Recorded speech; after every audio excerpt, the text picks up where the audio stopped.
बार माता पार्वती ऊपर से देख रही थीं कि पृथ्वी पर सारी औरतें हरी हरी चूड़ियाँ, हरी हरी साड़ी खरीद रही हैं और पूरा बाजार हरा हरा सजा हुआ है। ये सावन की कहानी है भगवान भोलेनाथ की। हरी हरी चूड़ियाँ क्यों पहनते हैं, साड़ियों का क्या महत्व है हरा हरा रंग का पहनने का। इस सावन के महीने में सारी महिलाएं हरे रंग की चूड़ियाँ और साड़ियाँ क्यों पहनती हैं, आइए एक शिव चर्चा की कहानी छोटी सी आपके साथ शेयर करते हैं। अच्छी लगे तो लाइक और सब्सक्राइब ज़रूर करिएगा। माता पार्वती ऊपर से देखती हैं सारी औरतों को सारा सामान खरीद कर सजते संवरते और अपने पतियों के साथ घूमते हुए, तो माता पार्वती का भी मन होता है कि हम भी अपने भोलेनाथ के साथ हरा हरा चूड़ी, हरी हरी साड़ी पहन के उनके साथ घूमने जाएंगे। उनका मन ना लालायित हो गया। फिर वो गईं, उठी, भगवान भोलेनाथ के पास बैठी। उन्होंने कहा, हे भोलेनाथ, आप हमें हरे रंग की चूड़ी और हरे रंग की साड़ी ले आकर के दीजिए, हमें पहनना है, क्योंकि पृथ्वी पर सारी औरतें हरे रंग की चूड़ी और हरे रंग का साड़ी पहन रही हैं और ख़रीदारी कर रही हैं। बाज़ार में बहुत ही सुंदर सुंदर लगा हुआ है साड़ी और चूड़ी। भगवान भोलेनाथ कहें, अरे हमें ये सब औरतों की चीज़ें समझ में आती नहीं है पार्वती जी, कहाँ आप फंसा रहे हो। ये सब चीज़ें हम नहीं खरीद सकते। औरतों की चीज़ें आप तो जानते हो, हम तो हमेशा तपस्या में लीन रहते हैं, हमें इन सब चीज़ों का ज्ञान नहीं है। अगर आपको ये सब चीज़ें लेनी हैं तो आप स्वयं जाइए धरती पर ले लीजिए। पर माता पार्वती अपने में अड़ी रहीं। उन्होंने कहा, नहीं नहीं, जब हम लेंगे तो आपसे ही लेंगे और आपकी पसंद का ही लेंगे और आपके पसंद का हम पहनना चाहते हैं। हमारी इच्छा है कि हम आपके पसंद की हर कुछ पहने, क्योंकि सब लोग हमारे भोलेनाथ की पसंद का पहन रहे हैं, तो हम पीछे क्यों रहें। हमें भी हरी हरी चूड़ियाँ और हरी हरी साड़ियाँ चाहिए। पर भगवान भोलेनाथ तो भोलेनाथ, उनको समझ में आई नहीं बात। उन्होंने कहा, पार्वती, इन सब चक्कर में मुझे ना फंसाओ, हम नहीं कर पाएंगे। और भगवान भोलेनाथ इस बात पर ध्यान दिए नहीं, उठ करके गए कैलाश पर। जा करके मंदिरों में बैठे, कैलाश छोड़ करके। पार्वती माता देखी और गुस्सा हो गई। भोलेनाथ को इसका अंदाज़ा ही नहीं।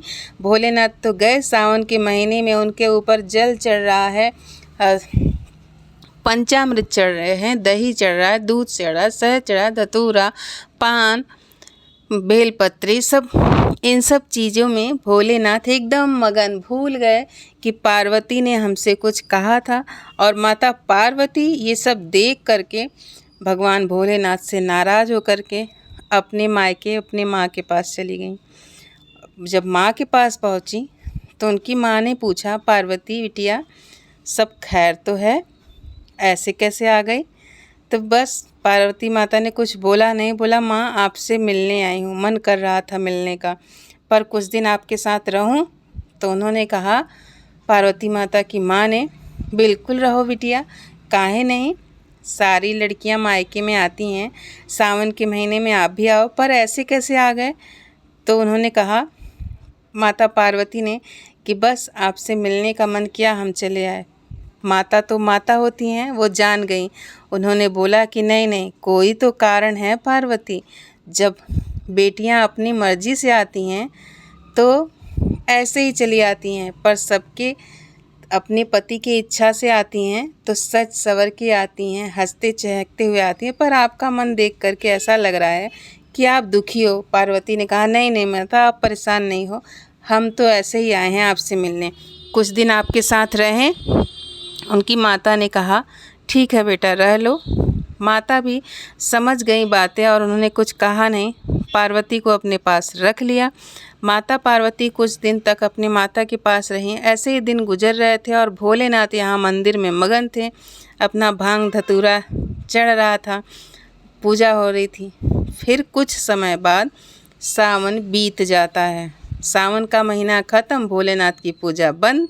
भोलेनाथ की पूजा बंद हुई तो भोलेनाथ पहुँचे कैलाश पर। कैलाश पर जाकर जब वो देखते हैं तो वहाँ माता पार्वती तो है ही नहीं। तो भगवान भोलेनाथ को लगा कि ओ, माता पार्वती तो हमसे नाराज़ होकर के चली गई और हमें इतना ध्यान ही नहीं रहा, हम तो अपने में मगन थे। हमसे बहुत बड़ी भूल हो गई। अब माता पार्वती को मनाने भोलेनाथ चलने लगे, पर सोच रहे हैं कि अब हम मनाएंगे कैसे पार्वती को। पार्वती तो बड़ा ही नाराज़ होकर के गई हैं।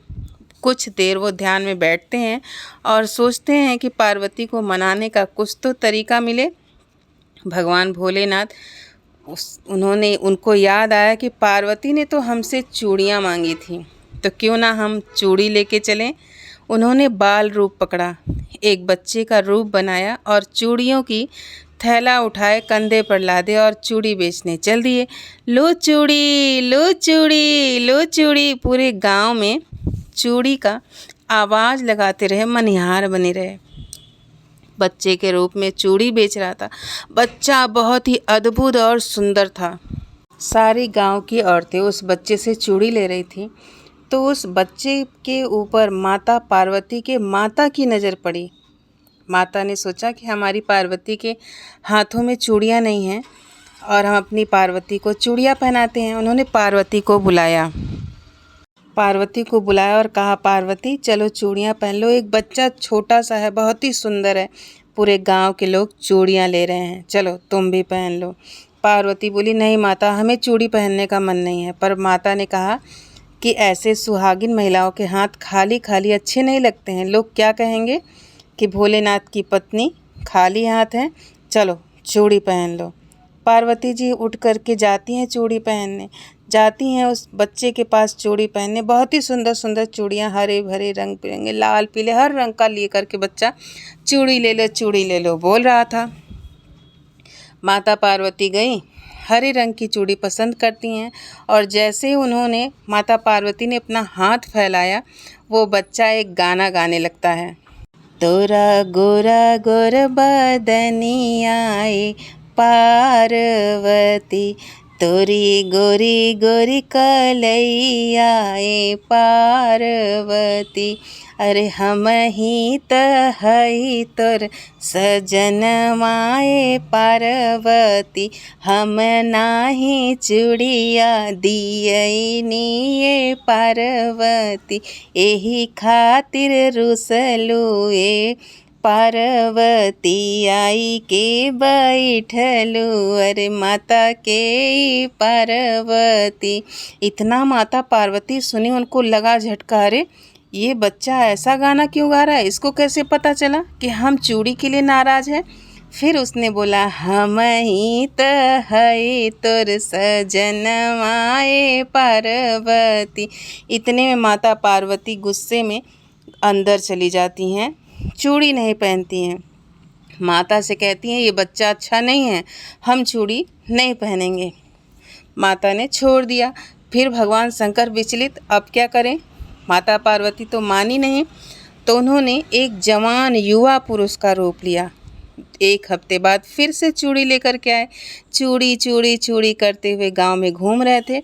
उनकी माता पार्वती की नज़र पड़ी। उन्होंने बुलाया पार्वती को कि चलो, आज एक जवान पुरुष आया है जो बहुत सारी चूड़ियाँ लिया हो। जैसे ही माता पार्वती जाती हैं चूड़ी पहनने के लिए, वो महापुरुष वही गाना फिर से गाते हैं।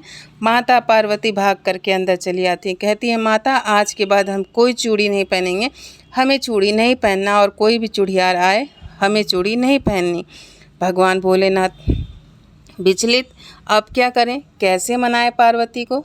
पार्वती तो हमसे नाराज ही होती चली जा रही हैं। तब भगवान भोलेनाथ ने साधु का रूप बनाया।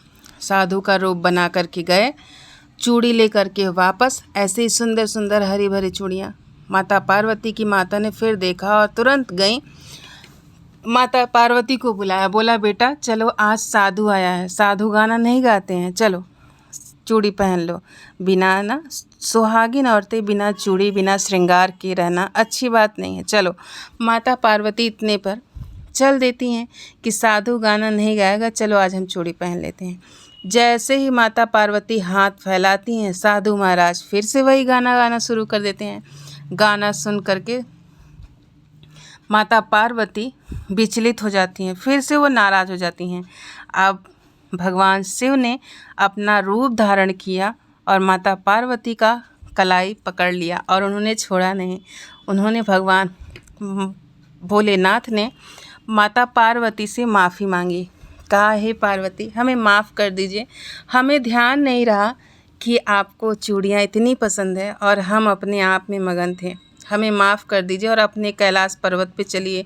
हमारा कोई ध्यान रखने वाला नहीं है और आपके बिना हमारा मन नहीं लगता। और वैसे भी पति पत्नी को ज़्यादा दिन दूर नहीं रहना चाहिए, रिश्ते खराब होते हैं। भगवान ने इस कहानी के माध्यम से सभी हस्बैंड वाइफ को ये संदेश दिया है कि पति पत्नी को ज़्यादा दिन दूर नहीं रहना चाहिए, आपस में झगड़े नहीं करना चाहिए, मतभेद नहीं करना चाहिए। अगर कभी हो जाए तो तुरंत सुलह कर लेनी चाहिए, ज़्यादा दिन दूर नहीं रहते, इससे रिश्ते खराब होते हैं। और सावन में हरी भरी चूड़ियाँ और हरे रंग का ज़्यादा प्रयोग करने से जैसे हरियाली आँखों को अच्छी लगती है, वैसे ही पति पत्नी के बीच में प्यार बढ़ता है। तो सुहागिन औरतें हमेशा सज संवर के, हरे रंग की चूड़ियाँ पहन के, पायल पहन के, अम्भावर लगा करके सज संवर के रहें और भोलेनाथ की पूजा ज़रूर करें। उनको भांग धतूरा बेलपत्री चढ़ाएं और जो जो इस कहानी को सुने भोलेनाथ उसका सुहाग अमर करें, सुख समृद्धि दें, उसके घर में खुशियाँ दें, उनके बाल संस्कारी बच्चे हों और उनकी ज़िंदगी में खुशियाँ और सुख समृद्धि बने रहे और माता पार्वती और भोलेनाथ का आशीर्वाद सबके ऊपर बना रहे। जय भोलेनाथ। कहानी अच्छी लगे तो लाइक और सब्सक्राइब ज़रूर करें।